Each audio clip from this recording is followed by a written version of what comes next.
దేవునికి ఆనందగానము చేయుడి. యాకోబు దేవుని బట్టి ఉత్సాహధ్వని చేయుడి. కీర్తన ఎత్తుడి. గిలక తప్పుట పట్టుకొనిడి. మనోహరమైన సితారను వాయించుడి. అమావాస్య నాడు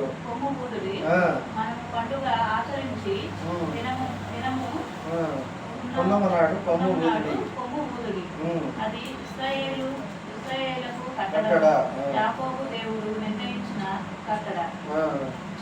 చట్టము ఆయనను ఐగుప్తు దేశ సంచారము చేసినట్లు యోసేపు సంతతి సాక్ష్యముగా దానిని నియమించును. అక్కడ నేను ఎరుగని భాష వింటిని. వారి భుజము నుండి నేను బరువును దింపగా వారి చేతులు మూత గంపగా ఎత్తకుండా విడుదల పొందెను. ఆపత్కాలం నందు నీవు మొరపెట్టగా నేను నిన్ను విడిపించుకుని ఉరుము దాగు చోటు నుండి నీకు ఉత్తరమిచ్చుకుని మెరీబా జలముల యొక్క నిన్ను శోధించుకుని నా ప్రజలారా ఆలకింపుడు. నేను మీకు సంగతి తెలియజేతును. అయ్యో ఇశ్రాయేలు, నీవు నా మాట విన ఎడల ఎంత మేలు. హల్లెలూయా.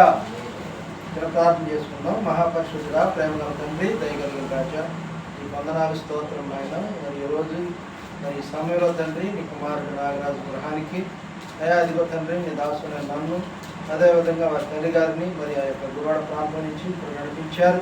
ప్రభు ఇది నీ ఫలాలకైనా నమ్మకం ఆయన.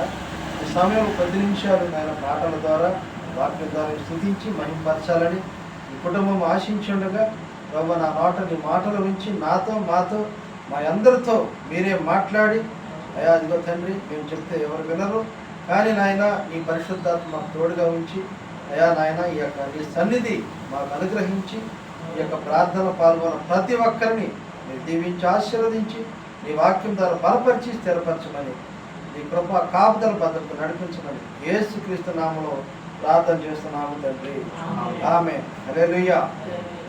మరి ఇక్కడ మనము ఆసాపు మరి ఈ రకంగా కీర్తన ద్వారా మనతో మాట్లాడుతుంది. ఏమంటాడంటే మనకు బలమైన దేవునికి ఆనందగానము చేయుడి. యాకోబు దేవుని బట్టి ఉత్సాహధ్వని చేయుడి. కీర్తన ఎత్తుడి, గిరక తట్టడు పట్టుకుని స్వరమండలమును మనోహరమైన సితారను భావించుడి.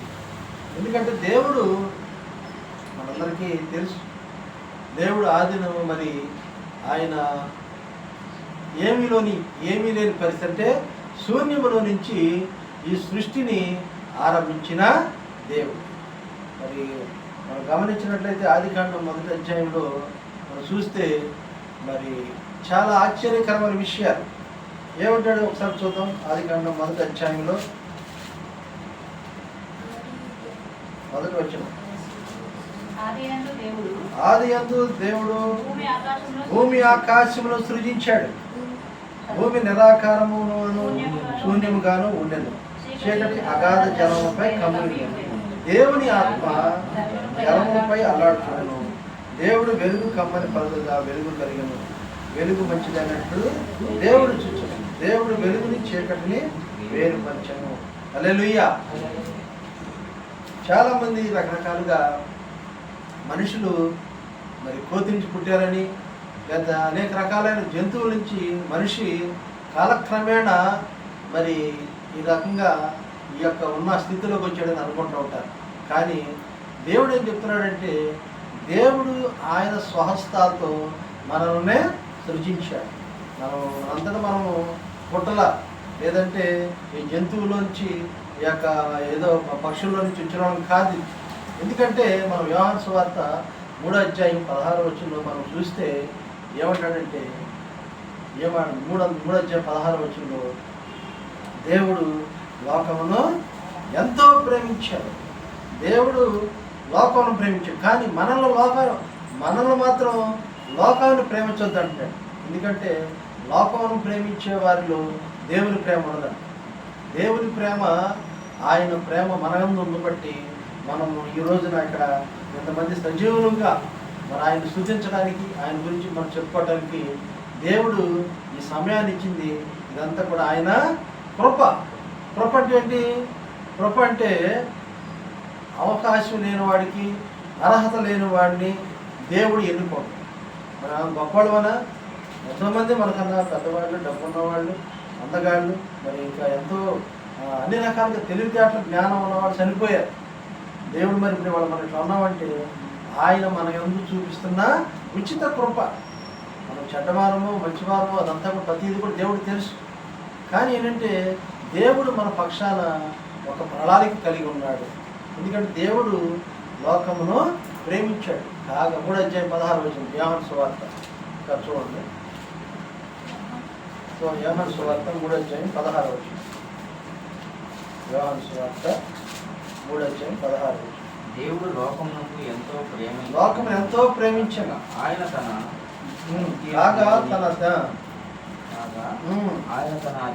అద్వితీయ కుమారుడిగా పుట్టిన వాని యందు విశ్వాసముంచు ప్రతి వాడును నశింపక నిత్య జీవము పొందినట్లు ఆయనను మనకి అనుగ్రహించారు. ఎవరు అనుగ్రహించారు?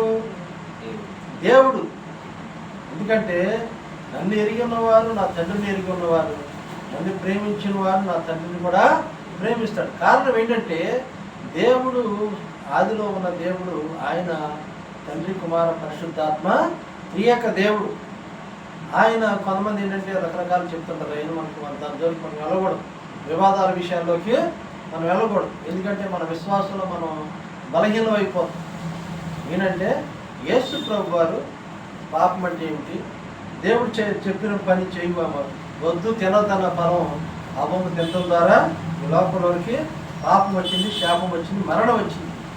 ఎందుకంటే దురాశ గర్భం ధరించి పాపం కనుక పాపం పరిపక్వమై మరణాన్ని పొందుకుంటుంది. కాబట్టి ఏంటంటే దేవుడు మనల్ని ప్రేమించాడు కనుక మన కోసం, అంటే మన ఆత్మలో నశించిపోతున్నాయి. ఎందుకని?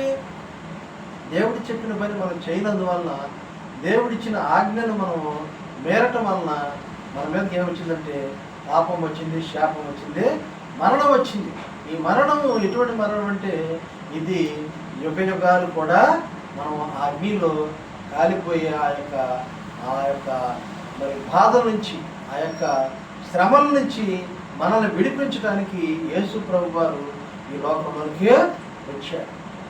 ఎందుకంటే మనం నమ్మకం దేవుని తెలుసుకోకుండా మన ఇష్టానుసారంగా మన ఈ లోకంలో తిరుగుతూ మన ఇష్టానుసారంగా నా ప్రాణం తినుము తాగుము సుఖించమని మనము మన ఇష్టానుసారంగా చేస్తే జరిగేది ఏంటంటే రాబో కాలంలో దేవుని యొక్క తీర్పులో మనం నిలబడవలసి వస్తుంది.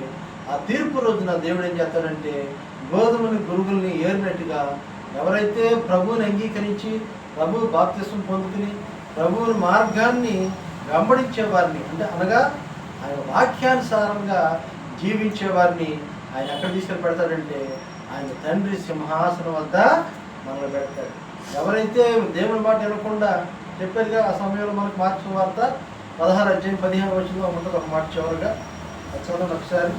మార్క్స్ వార్త 16:15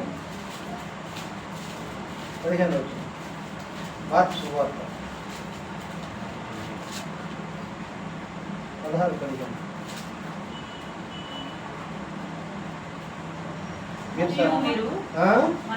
మరియు మీరు సర్వలోకానికి వెళ్ళి సర్వ సృష్టికి సువార్తను ప్రకటించండి. నమ్మి బాప్తిసం పొందేవాడు రక్షింపబడతాడు, నమ్మని వారికి శిక్ష విధించబడుతుంది. ఇది ఇక్కడ క్లారిటీ వచ్చేసింది. ఏంటంటే నమ్మి బాప్తిసం పొందితే దేవుని బిడ్డగా ఉంటాం, దేవుని మార్గంలో ఉంటాం. మనకేమో ఏంటంటే నీతి మార్గంలో మరణం లేదు. దాని యొక్క ఆ మార్గంలో అసలు దాన్ని ధన్యత కానీ ఇంకో మార్గం లేదు. ఎందుకంటే నీతి మార్గం అంటే అబ్రహాము దేవుడిని నమ్మాడు, అది అతను నీతిగా ఎంచబడింది. అబ్రహాము ఏమన్నాడు? నువ్వు లేచి నీ తండ్రి ఇంటి నుంచి, నీ బంధువుల ఇంటి నుంచి, నీ స్వజనుల నుంచి నువ్వు లేచి బయటికి నేను చెప్పిన చోట నిలమన్నప్పుడు ఆయన ఏం ఆలోచించకుండా తన భార్యను తన సహోదరుల కుటుంబాన్ని తీసుకుని బయటకు వచ్చేసాడు. మరి తనకి దేవుడు ఒక ఆజ్ఞ ఇచ్చాడు. 75 సంవత్సరాల వయసులో వచ్చింది కానీ పిల్లలు పుడతల్లా. ఏంటి పరిస్థితి అన్నప్పుడు దేవుడు ఆయనకి ఒక మరి వాగ్దానం చేశాడు. 75 సంవత్సరాల వయసులో ఏమన్నాడంటే, అబ్రహాము నీవు నీవు గనుక విశ్వసించినట్లయితే నీ కుటుంబము ఎలా ఉంటుందంటే, ఇదిగో పైన ఆకాశం చూడు, ఆకాశంలో నక్షత్రాలు ఎలా ఉన్నాయో అలాగా నీ కుటుంబాన్ని నేను ఆశీర్వదిస్తున్నా. నీవు నమ్మితే ఇదిగో ఈ భూమి మీద ఇసుక రేణులు ఎలా ఉన్నాయి, ఇసుక మనం లెక్కించగలమమ్మా? ఇసుక ఎంత లెక్కేస్తాం మనం? ఇసుక రేణులు ఎలా ఉన్నాయో అలాగే నీ సంతానాన్ని నేను అభివృద్ధి చేస్తానని చెప్పని దేవుడు మాకు వాగ్దానం చేశాడు. 75 సంవత్సరాల వయసులో ఆయన 70 సంవత్సరాలు, ఏమిటి ఇంచుమించుగా ఆమె కూడా 70 సంవత్సరాల వయసు, ఇంచుమించుగా 65 సంవత్సరాలు వచ్చు. సుమారుగా ఆయనకి 90 సంవత్సరాలు దాటిపోయింది. ఏమొకటి దగ్గరగా 85-90 వచ్చేసింది. పిల్లలు లేరు. మరి ఆ సమయంలో దేవుడు మాట గుర్తుపెట్టుకున్నాడు.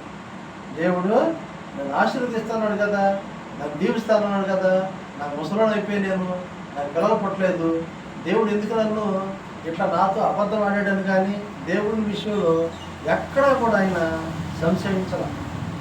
మనం విషయం అనుకున్నాం, దేవుడి చిత్తమైతే మంచి షాప్కు దేవుడు ఇస్తే బాగుండు అని విశ్వాసంతో మనం ముందుకు వెళ్ళమే. దాని సందర్భానుసారంగా గబుక్కుని మనం దేవుని అయ్యా నువ్వు పెట్టమని చెప్పి ఆయన చెప్పాలి. ఆయన చెప్పకుండా మనంతకు మనం అనుకున్నాం అనుకో, దేవుని చిత్తం వేరు, మన స్వనీతి వేరు.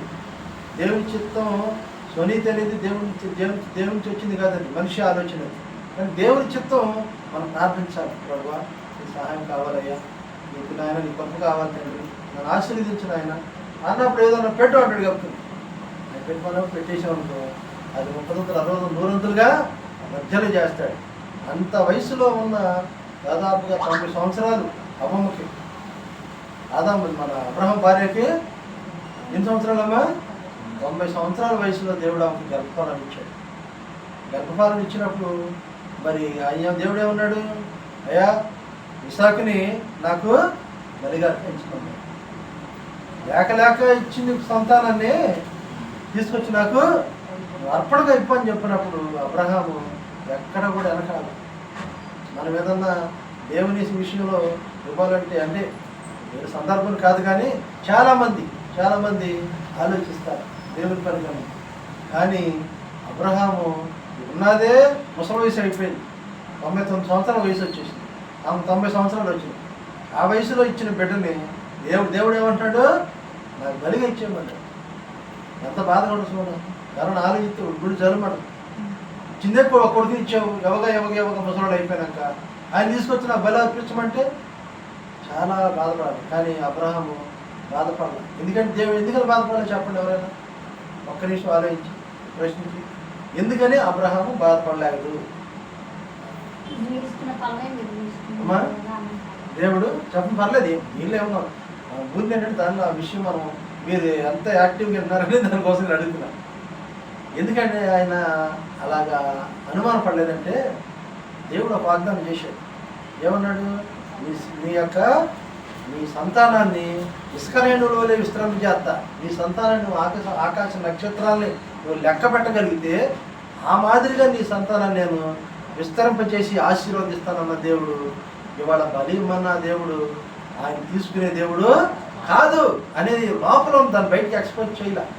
అందుకని ఆయన ఏమన్నాడంటే ఆ యొక్క మోరియా పర్వతం మీద తీసుకెళ్ళి బలి అర్పించడానికి తన కుమారుని తీసుకెళ్ళినప్పుడు కుమారుడు అడిగాడు, నానా మరి మనం వెళ్తున్నాం కదా పైకి వెళ్ళి బలి అర్పించడానికి అంటున్నాం, బాగానే ఉంది, మరి బలి అర్పించడానికి ఇది కావాలిగా, గొర్రెపిల్ల కావాలిగా, మరి గొర్రెపిల్ల ఏది చూసారా? అట్లాంటి ఎంత బాధ ఉండదు తండ్రి అన్నమాట. అరే బాబు నువ్వేనా గొర్రెపిల్ల అని చెప్పగలరా? చెప్పలేడు. కానీ లోపల ఎంత ఉన్న వేదన ఉన్నా కానీ ఆయన మాట ఆశ్చర్యకరమైన మాట్లాడతాడు. ఏమిటంటే ఈయనే ఆయన చూసుకుంటాడు, బలి విషయం బలికి కావాల్సిన దాన్ని ఆయన చూసుకుంటాడు అని అంటాడు.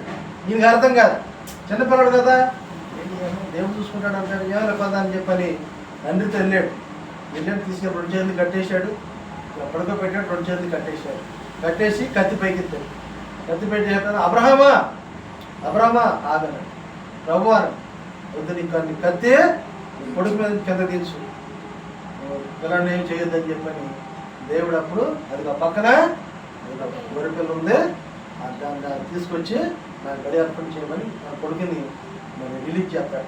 అప్పుడు వెళ్ళేటప్పుడు కూడా పైకి వెళ్ళేటప్పుడు కూడా పక్కన ఒక సర్వెంట్ ఉంటాడు కదా, సర్వెంట్ కూడా అడిగాడు, అయ్యా మరి మీరు వెళ్తున్నారు కదా, మరి మరి నేను వచ్చేప్పుడు వస్తారన్న విషయంలో మాట్లాడినప్పుడు అంటాడు ఆయన, మేము దేవునికి బలి అర్పణ చేసి వస్తాము అంటాడు. వస్తాను అన్నావు, వస్తాము అంటాడు. వస్తాము అంటే ఏంటి? దేవుడు నా కొడుకుని తీసుకోడు, ఆయన బలి కోరే దేవుడు కాదు, ఆయన దయగలిగిన దేవుడు అనేది. అబ్రహాంలో విశ్వాసం ఉండబట్టే అబ్రహాం ఏమయ్యాడంటే విశ్వాసులకు తండ్రి అయ్యాడు. విశ్వాసులకు తండ్రిగా మరి ఆయన పేరు చిరస్థాయికి నిలిచిపోయింది. మనకంతే ఈ యొక్క పరిశుద్ధ గ్రంథంలో విశ్వాసానికి మరో పేరు అబ్రహాం. దేవుడు తన పరిశుద్ధ వాక్యం దీవించును గాక. ఆమె చిన్న ప్రార్థన చేసుకుందాం. మహాపరిశుద్ధుడా, ప్రేమ గల తండ్రి, దయగలిగిన రాజ్యాన్ని వందనాలు, స్తోత్రం నాయన. ఈ రోజు నాయన ఈ సమయం తండ్రి అప్పుల మరి అప్పుల తీసుకెళ్ళాలని జ్ఞాపకం చేసుకోండి ప్రభు. ఆ దినాల్లో నాయన ప్రభు ఎంతో విశ్వాసం కలిగిన బిడ్డలు నాయన అప్పుల ప్రిస్కిల్ల ప్రభు. ఈరోజు నాయన అమ్మాయి నాయన ప్రిస్కిల్ల ద్వారా నాయన అదిగో తండ్రి నీ కుమారుని మీరు పట్టుకున్నారు అయ్యా నాయన. భయంకరమైన తాగుడు వ్యర్థమైన తాగుడు విడుదల కలిగించి నీకు నమ్మకమైన బిడ్డగా నీ సాక్షిగా నువ్వు వాడుకుంటున్న విధానం బట్టి కొన్ని వందనాలు తండ్రి. ఈ బిడ్డ ద్వారా అనేక మంది అయా వాళ్ళకున్న వ్యసనాలు అవి చేస్తున్న వ్యర్థమైన పనుల నుంచి విడుదల కలగాలి. ఇది కేవలం నీ ప్రణాళిక నేను నమ్ముతున్నాను ఆయన. ప్రభు సహాయం చేయండి అయా తండ్రి. నీ ప్రార్థనలో నీ ఆత్మీయలో నీ కుమారుని ఇంకా బలపరచండి. తను ప్రేమించి ఇచ్చిన సతీమణి బట్టి ఆయన ఎంతో విశ్వాసం కలిగిన బిడ్డను ఆయన తన కూడా జ్ఞాపకం చేసుకోండి. మంచి ఆరోగ్యం దయచేయండి. ఇరువురికి నాయన మంచి జ్ఞానము దయచేయండి. వారు చేస్తున్న పనుల్లో ప్రయాణాల్లో వ్యాపారాల్లో తోడుగా ఉండి సహాయం చేయండి. మరి ముఖ్యంగా ప్రేమించిన కుమార్తెను బట్టి కుమారుని బట్టి కూడా ప్రార్థిస్తున్నాము. బిడ్డలు చదువుల్లో రాకపోకల్లో తోడుగా ఉండి సహాయం చేయండి. బిడ్డలు ఎదుగుచుండగా పెద్దందైందు దేవుని ఎందును వయస్సునందును ఆరోగ్యమందును అయాధిపతులు ఆయన నీ యొక్క మందిరంలో చక్కని నాయన బిడ్డల వలె వలివ మొక్కల వలె ఈ బిడ్డలు ఎదగడానికి సహాయం చేయండి. మీ కృప కాపుదల భద్రత ఈ బిడ్డల చుట్టూ ఉంచండి. ప్రేమించు ఆయన అదిగో తండ్రి. మరి అమ్మాయి తల్లిగారిని అయ్యా మన చెయ్యి దెబ్బ తగిలింది, చేతిని మీరు ముట్టండి, స్వస్థపరచండి. త్వరగా నాయన గాయం తగ్గిపోవటానికి స్వస్థ పొందటానికి మీరే సహాయం చేయండి. అదేవిధంగా మరి సహోదరి తరఫున జ్ఞాపకం చేసుకోండి. ప్రభు నాయన నీ మార్గము సత్యమైన మార్గం, నీ మార్గం జీవ మార్గం. ఆ మార్గంలో నాయన మరణమే లేదండి సెలవించిన దేవుడు కనుక మేము చనిపోయినా మళ్ళీ నీ రెండవ రాకడలో మేమందరం కలిసి నేను స్తుతించే భాగ్యం అయ్యా మాకు ధన్యత. మేము చనిపోము, మళ్ళీ నాయన మమ్మల్ని తిరిగి తీసుకుని నీ తండ్రి వద్దకి నీ పరలోక రాజ్యంలోనికి మమ్మల్ని అడ్డబెట్టుకెళ్ళడానికి మీరు వస్తారనే విశ్వాసంతో మీ కొరకు నాయన మమ్మల్ని మేము సిద్ధపాటు చేసుకుంటూ అనేక మందిని సిద్ధపాటు ఆయన చేయటానికి, అనేక మందిని పురుగొల్పడానికి నీ కృప కాపుదల తోడుగా ఉంచి నడిపించు. గురాడ పట్టణం నుంచి రావడానికి సహాయం చేసాం. తిరుగు ప్రయాణంలో కూడా తోడేయండి, సహాయం చేయండి. నీ కృపలో నీ కుటుంబాన్ని జ్ఞాపకం చేసుకోండి. మీరు అక్కడ పర్యంతం ఆలస్యమైతే మేమందరము నీ పరిచర్యలో ప్రభు మీరు చెప్పినట్లుగా మీరు సర్వలోకానికి వెళ్ళి సర్వ సృష్టికి స్వార్థలు ప్రకటించమన్నారు.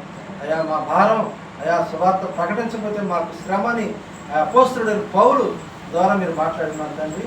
అయా ఆయన మేము ఆ శ్రమ పడకుండా మా యొక్క పరిచర్యలు ఆయన నీ యొక్క పరిచర్యలు మేము జరిగిస్తూ మా పనులు మేము చేసుకుంటూ నీకు నమ్మకమైన సాక్షులుగా మమ్మల్ని నిలబెట్టుకోమని నడిపించుకోమని ఇక ముఖ్యంగా అకుల ప్రిస్కిల్లాన్ని మీరు అభిషేకించండి, బలపరచండి. ఈ పరిశుద్ధాత్మ ఈ గృహం మీదకి దిగవచ్చులాగిన సహాయం చేయమని ఈ గృహం చుట్టూ నీ కంచి కాపుదల భద్రత తోడుగా ఉంచండి. వారి నాయన నూతనంగా వారి నాయన వ్యాపారం చేయాలనుకుంటున్నారు. ప్రభు నీ చిత్తమైతే నాయన నీకు ఇష్టమైతే ఒక చక్కని నాయన అయాదిగో తండ్రి షాపుని మీరు వాళ్ళని అనుగ్రహించండి. అయాదిగో తండ్రి నాయన నీ బిడ్డలు అయా నన్ను నిన్ను నమ్మిన వారు తలగానిగా తోడుగా ఉంచే దేవుడు కాదు కనుక మీరే కృప చూపి సహాయం చేయండి. వారిని నాయన పరిచర్యలు నడిపిస్తున్న దైవజనులని మీరు జ్ఞాపకం చేసుకుని ఆయన వారి కుటుంబాన్ని వారి బిడ్డలను ఆయన సంఘ బిడ్డలను మీరు ఆశీర్వదించి దీవించమని సంఘానికి కావాల్సిన అవసరం దాన్ని మీ మహిదేశంలో తీర్చమని ఈ రోజున ఆయన అంత చక్కని కూడిక జరగటానికి మీరు ఇచ్చిన మంచి వాతావరణం కొరకే అనుకూలమైన సమయం కొరకే మీకే కృతజ్ఞతాస్తుతులు చెల్లించుకుంటూ నజరేయుడైన యేసుక్రీస్తు వారి నామంలో ప్రార్థన చేసి అడిగి వేడుకొని పొంది ఉన్నాము తండ్రి. ఆమేన్ ఆమేన్.